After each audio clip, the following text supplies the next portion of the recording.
देखो हमारे यहाँ पे शास्त्र ने नवग्रह बताए हैं, 9 ग्रह हैं। जी। परंतु 9 ग्रह से भी एक ऊपर ग्रह है जिसको हम लोग ब्रजवासी जो वृंदावन में रहते हैं उसको 10वां ग्रह बोलते हैं। जी।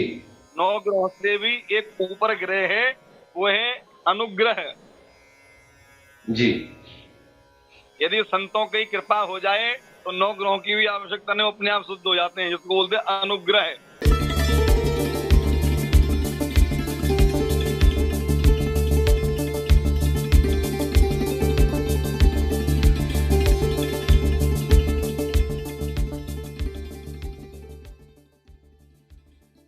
आदरणीय महोदय जी को प्रणाम करता हूँ। राधे राधे राधे राधे राधे। जय। नवरात्रि की बहुत बहुत शुभकामनाएं आपको। आपको भी बहुत बहुत शुभकामनाएं नवरात्रि के इस पर्व की। आदरणीय, हमारा यह जो उद्देश्य है, जी जी, हमारा यह उद्देश्य प्रारंभ होता है अथातो ब्रह्म जिज्ञासा से। सही बात है। ज्ञान ही जीवन है और ज्ञान की या सत्य की खोज मान लीजिए। तो हमारा यह जो मिशन है, हम लोगों ने जो शुरू किया है, जी जी जी जी उसके संस्थापक हैं डॉक्टर रमेश गुप्ता जी। आज जो सबसे बड़ी परेशानी है वो यह है कि यदि हम जी एक जी, धर्म पत्रिका को अगर 10 ज्योतिषाचार्यों को यदि हम दिखाते हैं तो कहीं ना कहीं सभी लोगों के विभिन्न मत आते हैं। अब उसकी वजह कभी कभी ज्ञान भी हो सकती है, या सही। कि एक यदि साधारण व्यक्ति को यदि देखा जाए तो उसे ज्योतिष की, धर्म की, संस्कृत की इतनी अधिक जानकारी नहीं है। जी जी तो जी हमारा उद्देश्य है कि जो भारतवर्ष के विद्वान बंधुजन हैं उन सभी लोगों को हम एक साथ एक मंच पर लेकर के आए, जिससे कि जी हम सभी लोगों का जो ज्ञान है, अनुभव है, जी, उससे हम लोग एक ज्योतिष को एक मतलब विश्व स्तर तक लेकर जाएं। क्योंकि आज बहुत लोग हैं जो परेशान हैं, राइट गाइडेंस चाहते हैं, मगर एक ज्ञाना देवतु कैवल्यम जो कहा होते हैं, उस ज्ञान को संचित करने की आवश्यकता है। तो मैं महोदय सर्वप्रथम आपको चरण वंदन करता हूँ। देखो बहुत सुंदर, अच्छी बात है। ज्ञान। कहते हैं ज्ञानान न मुक्ति, बगैर ज्ञान की मुक्ति नहीं है, ज्ञान होना आवश्यक है जी। और हर व्यक्ति को उसका लाभ मिले। हमारे यहाँ पे सनातन धर्म यही कहता है, वसुधैव कुटुम्बकम, जी। संपूर्ण पृथ्वी अपना घर है। यदि हमारे बगल हमारे हाथ में यदि हमारे ही हाथ में स्वयं में कष्ट है तो हमारे भाई को कष्ट है। यदि हम ये सोचें कि हमारे हाथ में हमको ही है केवल, वो बेकार है। फिर इसका लाभ सबको मिले और अच्छा मिले, यही उद्देश्य प्रयत्न हम लोगों का भी यही रहता है। जी। जी। कैसे आपका ज्योतिष में आना हुआ? मैं काफी छोटी उम्र में इस लाइन में आया, जी। संस्कृत लाइन में। जी। और परिवार से ज्यादा धनाढ्य परिवार भी नहीं, परिवार नॉर्मल था। ग्राम क्षेत्र से हूँ मैं, आगरा के पास मेरा गांव बमरौली कटारा है। जी। वहाँ पे मैंने अध्ययन किया। हालांकि संस्कृत में रुचि पहले से थी। मेरे बड़े भ्राता जी यहाँ पर आए तो उनके माध्यम से मैं भी यहाँ पे आया, और उनके साथ आने के बाद मैं 1 वर्ष श्री वृंदावन धाम में रुका। और वृंदावन से मैं पहले फिर राजस्थान चला गया। श्री गंगानगर है, ये पाकिस्तान के बॉर्डर पे स्थान है, श्री गंगानगर। जी। वहाँ पर स्वामी कृपात्री जी महाराज जी का एक बहुत अच्छा विद्यालय चलता है, जिनके संचालक स्वामी श्री प्रखर जी महाराज जी हैं। जी। महामंडलेश्वर आचार्य श्री प्रखर जी महाराज जी हैं, वो उसको चलाते हैं। जी। लगभग वर्तमान में उनकी 8 शाखाएं हैं जो संपूर्ण भारतवर्ष में प्राप्ताएं हैं। जी। राजस्थान में है, उत्तर प्रदेश में है, पंजाब में है, हरियाणा में है, और एमपी में भी है, कई जगह है, मतलब कहने का तात्पर्य है। जी। तो वहां से मैंने अध्ययन किया। अध्ययन करने के बाद मैंने 3 विषयों से आचार्य किया, जिसमें सबसे पहले व्याकरण, दूसरा ज्योतिष और तीसरा पुराण इतिहास। अरे वाह! तीनों विषयों से आचार्य किया। आचार्य करने के बाद बीएड किया। बीएड के बाद में संस्कृत से ही ज्योतिष में पीएचडी भी बनारस से किया मैंने। और ठाकुर जी दया से वो धीमे धीमे जो चलता रहता है। देखो ज्योतिष नेत्र हैं हमारे। जी। शब्द शास्त्रम मुखम ज्योतिषम चक्षुषी श्रोत्रयुक्तम निरुक्तं च कल्पः करौ यासु शिक्षास्य वेदस्य सा नासिका पाद पद्मद्वयम् छंद आद्यैर्बुधैः। यदि हम, जैसे हमारे शरीर में 6 अंग हैं, यदि हम एक भी अंग से विकृत हैं तो संपूर्ण शरीर पूर्ण नहीं माना जाता है। ऐसे ही ज्योतिष भी एक उसमें अंग है। यदि हमारे नेत्र नहीं है तो एक तेनांग विकार, अंग से विकार रहित हो जाएंगे हम लोग, तो उसमें वो जो लाभ हमको मिलना चाहिए वो हमको लाभ नहीं मिल पाएगा। इसलिए ज्योतिष भी एक जो 6 शास्त्र है उनका एक अंग है। जी और जो नेत्रों को जो देखने का काम करता है वो ज्योतिष है। और जी सबसे बड़ी बात यह है, यदि ज्योतिष है परंतु हमारे पास शब्द शास्त्र नहीं है। जी शब्द शास्त्र का मतलब है व्याकरणम।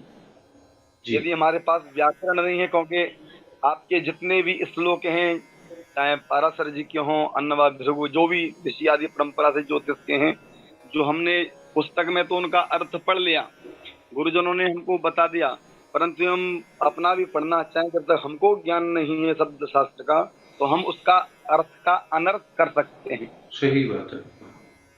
क्या क्या कह रहा है श्लोक, क्या पद है इसका, यदि हम शब्द का अनर्थ करेंगे तो, इसलिए हमारे शास्त्र कहते हैं दुष्टः शब्दः सवर्णतो वर्णतो वा मिथ्या प्रयुक्तो तदमर्थमाह सवाग वज्रम यजमानम हिनस्ति। यदि हम उसका गलत प्रयोग करेंगे तो यजमान पूछ रहे हैं हमारा क्या होगा भविष्य में, हम उसका अनर्थ कर देंगे तो यजमानम हिनस्ति, उसका कल्याण कैसे होगा, सही बात। प्रश्न आता है। इसलिए हमको इसका भी ज्ञान होना चाहिए। हम जो उसको अर्थ बता रहे हैं, उसको समझा रहे हैं, क्या हम जो बता रहे हैं वो सही है कि नहीं, पहला। जी इसलिए हमारे यहाँ तो जो वेद आदि शास्त्रों ने जो बताया है, क्योंकि भगवान के नेत्र हैं सूर्य और चंद्र, और सूर्य और चंद्र से ही एक सूर्य पद्धति चल गई, एक चंद्र पद्धति चली गई, वो ज्योतिष के विषय हैं दोनों ही। जी दोनों को ही लेके चलेंगे हम। तो यदि हम उसका अनर्थ, इसलिए व्याकरण की आवश्यकता इसीलिए है हमारे शास्त्रों में, हमको जानकारी मिले, क्योंकि व्याकरण पढ़ने के 5 प्रयोजन शास्त्रों ने बताए गए हैं। जी रक्षोहा गम लग्गछंदेहा प्रोजनम।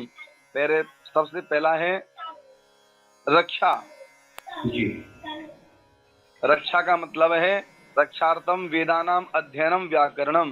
वेद आदि जो शास्त्र है, 5 शास्त्र और हैं, उनका विधि विधान पूर्वक हम अच्छी तरीका से उनको जाने, जी पहला उद्देश्य।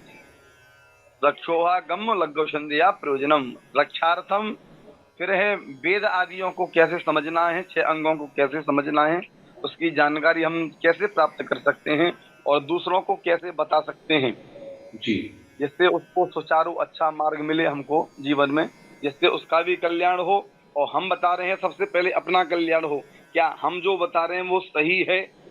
यदि हमको ही संदेह है, जैसे संदेहार्थम व्याकरणम, यदि हमको ही संदेह है शायद हम गलत तो नहीं बता रहे, और जब हमको ही संदेह तो दूसरे को संदेह होगा ही होगा उस विषय में। इसलिए पहले अपना संदेह मिटाने के लिए अध्ययन बहुत जरूरी है, और जिसको बता रहे हैं जिससे उसका संदेह समाप्त हो, इसलिए उसको भी जरूरी है।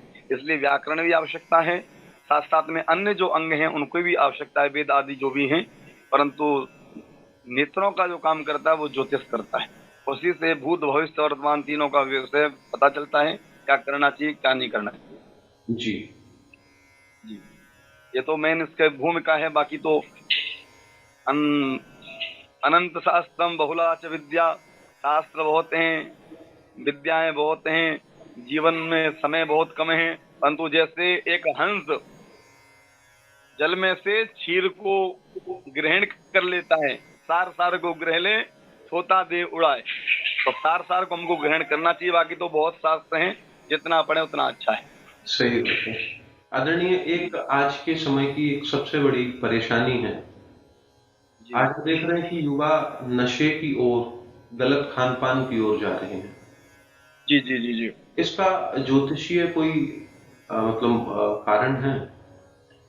ज्योतिषी इसमें कई कारण होते हैं, जैसे राहु आदि जब ग्रहण योग आदि बन जाते हैं, अथवा गुरु चांडाल योग आदि बन जाते हैं, तो जो प्राय जो लग्न से देखेंगे, तीसरा पंचम स्थान से हम देखेंगे, तो ज्योतिष का जो स्थान है, इनसे हम नशा आदि की स्थितियों को देख सकते हैं। पंचम भाव, हालांकि पंचम का विषय देखेंगे तो विद्या धर्म आदि का विशेष रहता है, पुत्र आदि का भी रहता है। साथ जी साथ में पंचम से ये भी देख सकते हैं हम, यह व्यक्ति का आंतरिक स्वरूप क्या है। दूसरा, इसका प्राचीन सिस्टम लेंगे तो हम नवम से भी देख लेंगे, भाग्य स्थान से भी क्या स्थिति है, कई स्थितियों से उसको देख सकते हैं हम। विशेष से जब कोई हमारा लग्नेश दूषित होता है जी तो उससे शारीरिक पूरी स्थितियों को पता चलता है।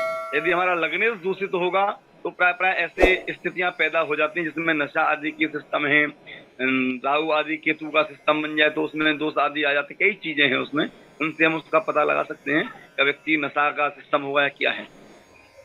बचने का कारण यही है, सबसे पहले लग्नेश को सुधार लें। लग्नेश के साथ साथ पंचमेश और भाग्य तीनों की स्थिति देख ले क्या है, क्या वो ग्रह अस्त है अथवा किसी पापक ग्रह से ग्रसित है, आदि आदि कई चीजें हैं इसमें। जी। जिस प्रकार से सबसे छोटा जो उपाय बताया है, सबसे जो बिल्कुल छोटा जो उपाय बताया है, वो बताया है जी कि कुछ नहीं कर पाओ तो केवल जी श्री जी। सत्यनारायण भगवान की कथा कर लो, कल्याण हो जाएगा। हमारे शास्त्र कहते हैं यदि 5 हमारे शास्त्रों ने अवगुण बताए हैं, जो दुर्गुण हैं, 5 व्यसन जो बताए हैं, पंचोग्र पापा 5 उग्र पाप बताए गए हैं, इसमें नशा आदि प्रथम आता है। जी उसमें पद्म पुराण में एक श्लोक भी है बहुत सुंदर, विजया कल्पमेकम तु 10 कल्पम तु नागिनी वारुणी कल्प सहस्रम धूम्र संख्या न विद्यते। यदि हम शास्त्र को देखेंगे तो पहला जो बताया मैंने आपको, क्या, वारुणी कल्प सहस्त्रम, विजया कल्प में कम तु, यदि हम विजया आदि का प्रयोग करते हैं तो व्यक्ति एक कल्प तक नरक में जाता है, ये शास्त्र प्रमाण है। पद्म पुराण का श्लोक बोल रहा हूँ, विजया कल्प में कम तु, एक कल्प तक जाता है। 10 कल्पम तु नागिनी, नागिनी बोलते हैं अफीम आदि का जो नशा आदि करता है, जिसको नागिनी बोला जाता है, वो 10 कल्प तक नरक में जाने की संभावना ऐसे व्यक्ति की रहती है। 10 कल्पम तो नागिनी, वारुणी कल्प सहस्त्रम, वारुणी बोलते हैं मदिरा का पान जो करता है, तो उसको 100 कल्प तक नरक में जाने की संभावना रहती है। धूम्र संख्या न विद्यते, जो धूम आदि मतलब बीड़ी सिगरेट आदि जो भी पीते हैं उनकी कोई संख्या नहीं, कितने कल्प तक नरक में जाएंगे। और नरक से बचने का एक ही उपाय है, ठाकुर जी की शरण प्राप्त करना। जी हमारे यहाँ पे बहुत प्रकार के नरक जाने के, हमारे शास्त्रों ने, भागवत ने तो 28 प्रकार के नरक बताए हैं जी और उन नरकों से बचने का साधन भी बहुत बताए हैं, परंतु सबसे बड़ा जो उपाय बताया है वो बताया है मन से किया गया हुआ पश्चाताप। यदि जैसे अग्नि के घर्षण से सभी तृण आदि जल के भस्म हो जाते हैं, ऐसे पश्चाताप की अग्नि में जलकर हमारे जितने भी पाप हैं सब नष्ट हो जाते हैं। परंतु पश्चाताप का मतलब ये है, पीछे से जो हमने कोई पाप कर दिया उससे पश्चात, उसके बाद में जो हम उससे क्षमा याचना करें, आज के बाद हम ये काम नहीं करेंगे। जिन्हीं का आज तो संकल्प ले लिया, आज तो गंगा जी नहा लिए, उसको बचने के लिए ऐसे फिर वही पाप करना प्रारंभ कर दिया, वो भी हमारे शास्त्रों में पश्चाताप नहीं है। तो उससे बचने का ठाकुर जी की शरण, क्योंकि ठाकुर जी चाहें जब भी इन विषयों से हमको बचा सकते हैं, बाकी संसार में कोई बच नहीं पाया। जी। तो ज्योतिषीय जो प्रारूप है, तो ज्योतिष में अभी तक का आपका कोई विशेष ऐसा अध्ययन रहा हो या कोई ऐसी विशेष स्थिति रही हो जिसमें कि ज्योतिष के कुछ ऐसे अनुभूत सूत्र हैं जो मतलब अक्षरशः सिद्ध हैं, ऐसा होता ही होता है? देखो ज्योतिष में कई हैं, जैसे कि शनि आदि बैठ जाए, शनि और सूर्य एक साथ में बैठ जाएं, जहां पर भी बैठेंगे वहां की हानि तो करेंगे ही करेंगे, साथ साथ में पिता पुत्र आदि को भी एक दूसरे की सामंजस्यता प्राप्त नहीं होती है, चाहे कहीं बैठ जाएं, और जिस स्थान पर बैठेंगे उस स्थान की भी हानि करते हैं वो। जी। पहली चीज। दूसरा, बुधादित्य योग आदि से देखेंगे तो 12 प्रकार के अलग अलग भाव हैं, जिस भाव में जैसे बैठेंगे वहां की स्थिति को देखकर उस वैसा ही फल प्राप्त करते हैं वो भी। जी। बहुत कारण तो बहुत है, कई चीजें हैं, चांडाल योग आदि हैं, विष योग आदि हैं, जैसे शनि चंद्रमा आदि आदि बैठ जाए किसी जिस स्थान पर बैठेंगे उस स्थान को भी दूषित करेंगे। साथ साथ में जो कार्य है, शत्रु आदि का छठ में बैठ के शत्रु आदि को उत्तेजित करेंगे, और भी कई कार्य हैं उसको करने में वो समर्थता प्रदान करते हैं। अन्य अन्य विषय बहुत हैं इनके में। ज्योतिष तो जितना अध्ययन करो उतना ही कम है। जी जी जी। तो ऐसा कुछ विशेष मतलब ज्योतिष में हो जिसके द्वारा मतलब यदि जैसे हम जो आज ये लाइव सेशंस ये जो हम अभी अपना एक इंटरव्यू कर रहे हैं, इस जी इंटरव्यू जी करने के पीछे का एक जो उद्देश्य है हमारा वह यह भी है कि आने वाली जो युवा पीढ़ी है जी जो जी कि जानेगी ज्योतिष के विषय में, जो हमारे द्वारा कुछ इंस्पायर्ड होगी, कुछ समझेगी, तो ऐसा कोई सूत्र ज्योतिष का, चूंकि आपने कहा कि ज्योतिष बहुत विशाल है और ये सच्चाई भी है, तो क्या है कि ऐसा कोई सूत्र तीन चार जिसमें आपने मतलब बिल्कुल ये देखा हो कि अगर ये चीज ये हो जाए तो वो फिर ये चीज होके ही रहती है, और ऐसा आपने कई जगह पे अनुभव किया हो। देखो, अनुभव का विषय देखते हैं तो कई ऐसे स्थान हैं, यदि जब हमको पुत्र आदि की दिक्कतें आती हैं, जी जैसे हमारे पुत्र नहीं है, बहुत बहुत प्राय प्राय आज के जीवन में बहुत समस्याएं हैं, पुत्र आदि में दिक्कत आती है, जी बहुत ज्यादा स्थितियां हैं। तो कुछ लोगों का मान्यता ये है, जैसे नाड़ी आदि दोषी रहते हैं तो उसमें दिक्कतें आती हैं। जी परंतु वास्तविक में देखा जाए, पुत्र आदि की स्थिति को देखते हैं तो सबसे पहले हम पंचमेश की स्थिति देखते हैं।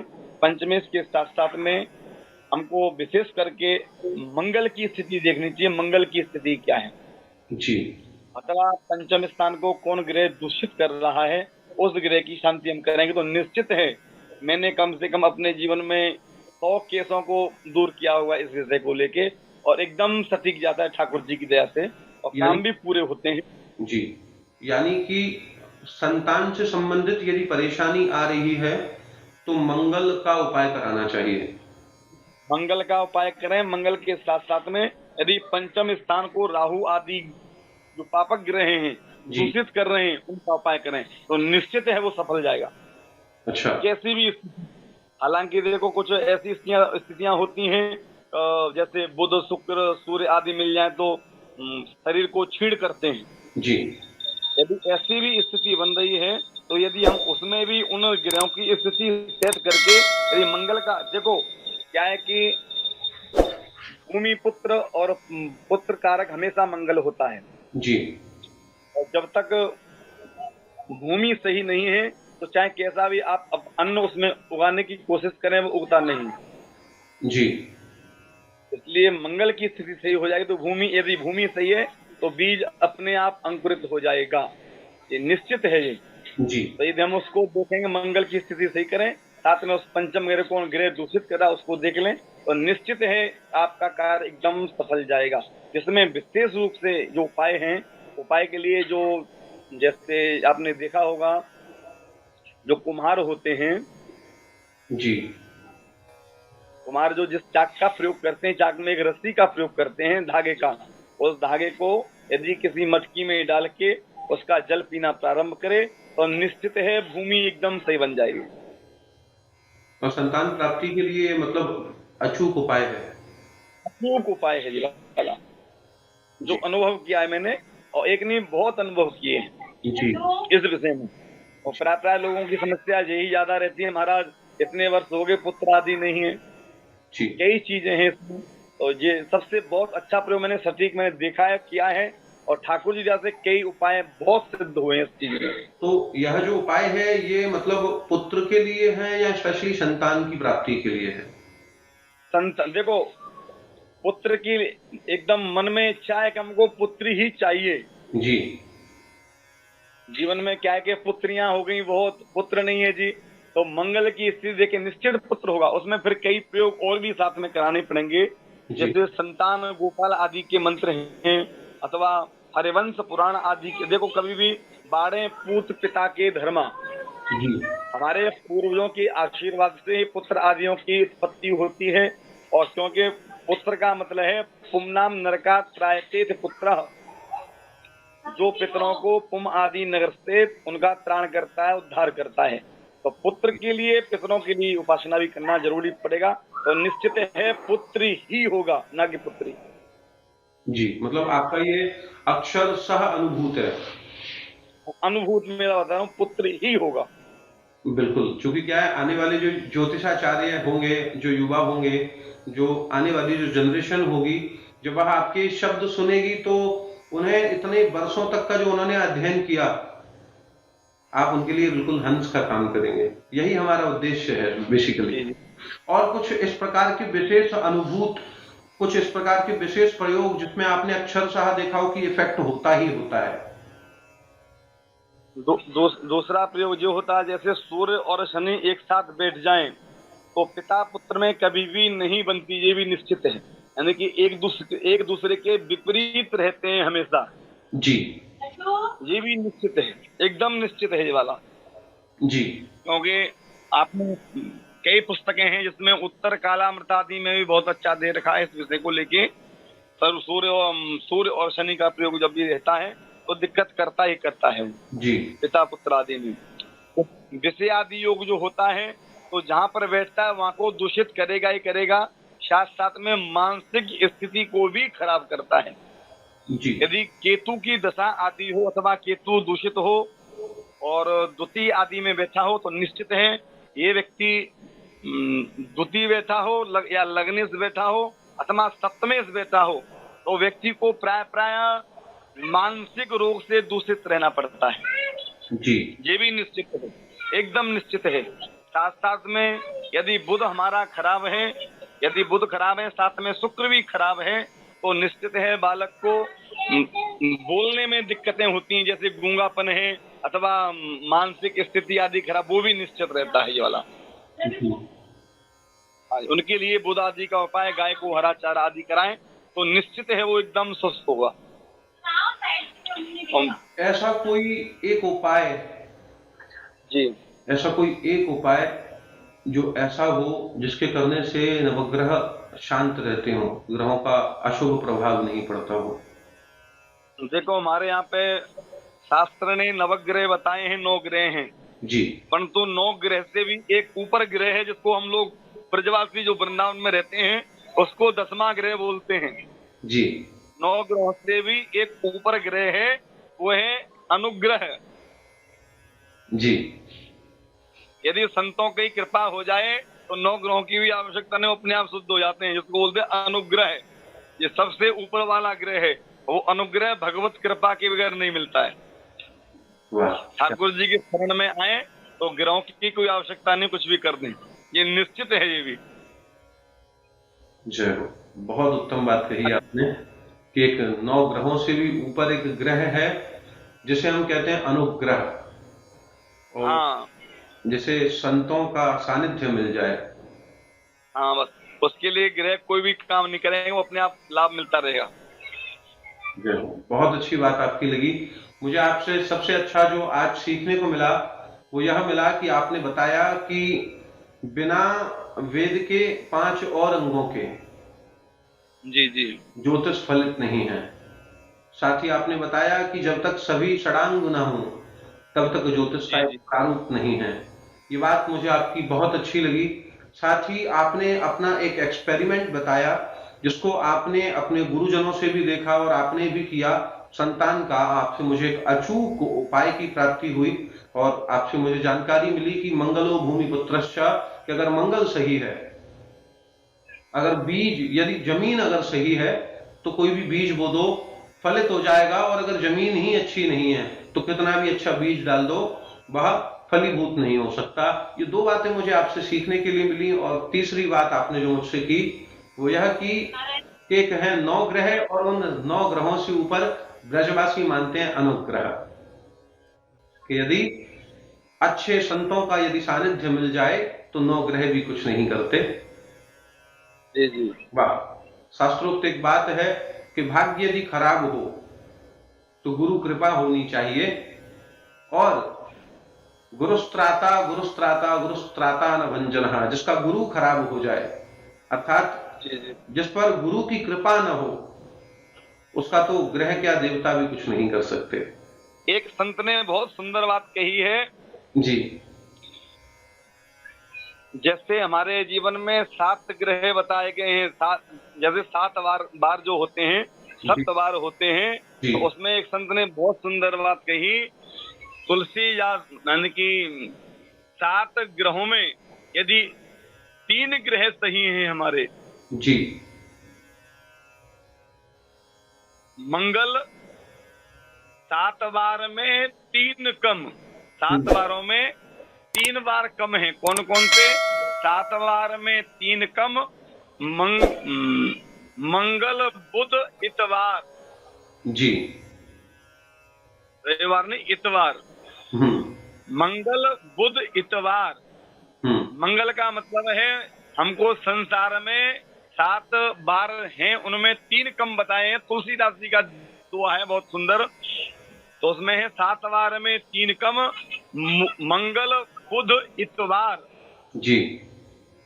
मंगल मतलब है संसार में कहीं पर मंगल दिखाई नहीं देता। मंगलम नापि दृश्यते। संसार में सब कोई न कोई दुखी है। बुध का मतलब है हमको मानते तो हैं, शास्त्रों में लिखा है, परंतु बुध अपनी बुद्धि का प्रयोग नहीं करते। जी। अपनी, और कहीं कहीं अपनी बुद्धि का प्रयोग करते हैं तो ज्यादा कर बैठते हैं, तो इसलिए वो असफल हो जाते हैं। जी। तीसरा है इतवार। इतवार मतलब दूसरे का विश्वास नहीं है। इतवार का मतलब दूसरे के विश्वास को बोलते हैं, तो दूसरे पर विश्वास भी नहीं रखते हैं, और जब तक हम विश्वास नहीं रखेंगे तो हमारा कार्य सफल नहीं होगा। मतलब एक लौकिक बात कही कि 7 वार में 3 कम, मंगल बुध इतवार।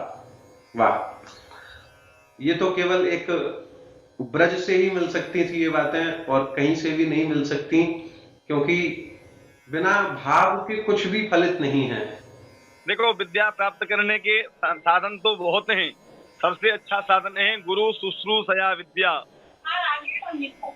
सेवा से मिलती है।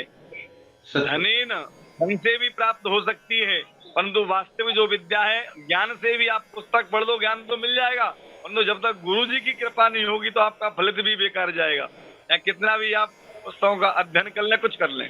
बिल्कुल, मैं परम सौभाग्यशाली हूं कि मुझे समस्त गुरुजनों से ज्ञान मिल रहा है।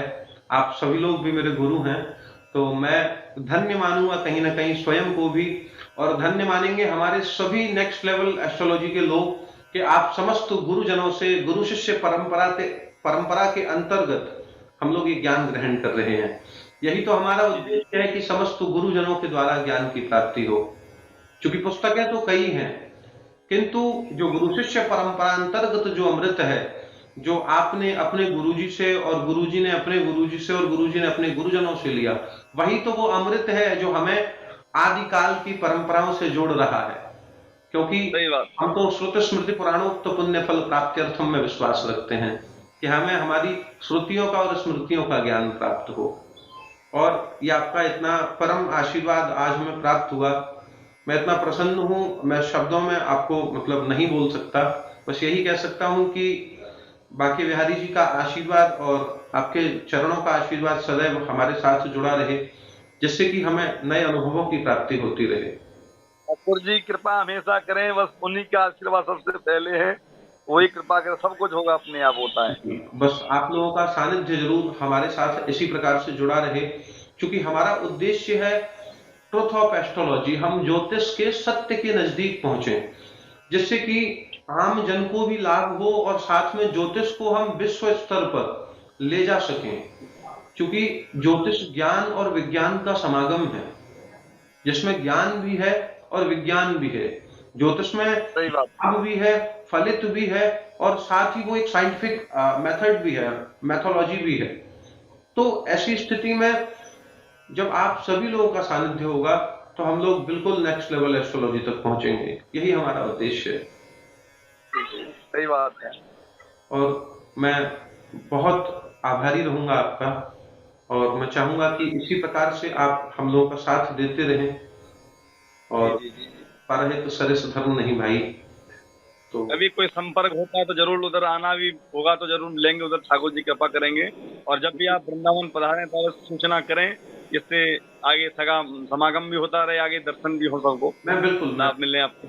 बिल्कुल। जी जी जी जी, बहुत बहुत धन्यवाद, मैं आपको प्रणाम करता हूँ। नमस्कार।